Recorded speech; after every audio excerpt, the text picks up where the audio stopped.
रुपेश हत्याकांड में इस वक्त एक बहुत बड़ी खबर सामने आ रही है। एसआईटी की टीम अपनी जांच के अंतिम छोर पर पहुंच चुकी है। वीडियो में आपको बताएंगे कि हत्या की वजह क्या बताई जा रही है और अब तक किन किन थ्योरीज पर चर्चा की गई थी। जो खुलासा किया गया है वो सुनकर शायद आप भी सदमे में चले जाए।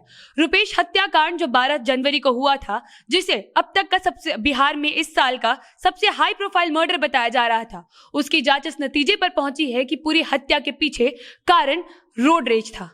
अब सोचने वाली बात यह हो जाती है कि जिस हत्याकांड के लिए नीतीश कुमार ने 48 घंटे का अल्टीमेटम एसआईटी और एसटीएफ की टीम को दे दिया था, जिसके लिए ना जाने कितने दिनों से इन्वेस्टिगेशन की जा रही है, उसका नतीजा यही निकला है कि सिर्फ और सिर्फ रोड रेज का मामला था। अभी यह बताया जा रहा है कि रोड रेज की घटना हुई थी, उसके बाद अपराधी रुपेश के घर की रेकी करते थे। 12 जनवरी की शाम को रुपेश जब अपने घर अपने दफ्तर से लौटे तो उनके अपार्टमेंट के गेट पर ही गोलियों से भूनकर उनकी हत्या कर दी गई थी।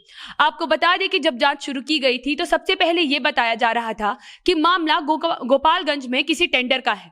टेंडर रुपेश के भाई के नाम पर लिया गया था और इसी टेंडर के चक्कर में रुपेश की हत्या की गई थी। जब जांच थोड़ी और आगे पहुंची तब यह बताया जा रहा था कि रुपेश का किसी लड़की के साथ कोई चक्कर चल रहा था, इसीलिए उनके साथ ऐसा काम किया गया होगा। उसके बाद ये बातें भी सामने आई थी कि इंडिगो के स्टाफ के सोना तस्करों के साथ कोई नाते बताए जा रहे थे, जिसकी जानकारी हमने आपको अपने चैनल में विस्तार पर दिखाई थी।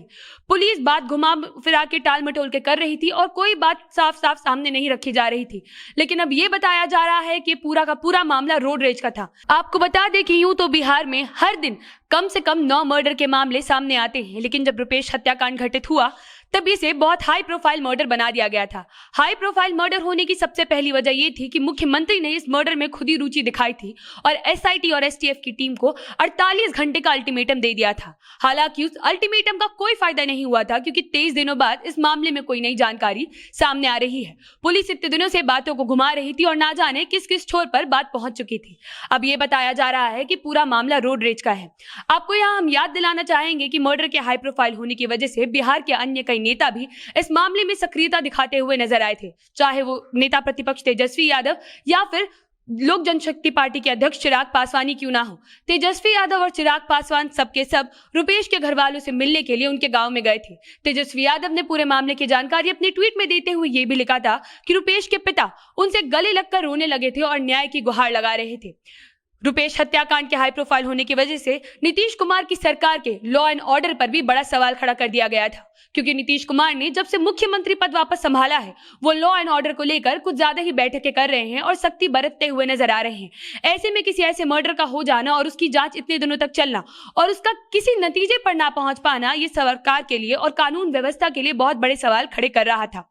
इतने दिनों से जांच होने के बाद, इतनी सारी लीड सामने आने के बाद अब ये बताया जा रहा है कि ये मामला रोड रेज का है। कुछ ही वक्त में एसआईटी की टीम अपनी पूरी की पूरी रिपोर्ट लोगों के सामने रख देंगी और इस मामले की और डिटेल जानकारी हम आपके सामने ला पाएंगे। तब तक के लिए आप हमारे चैनल के साथ बने रहें।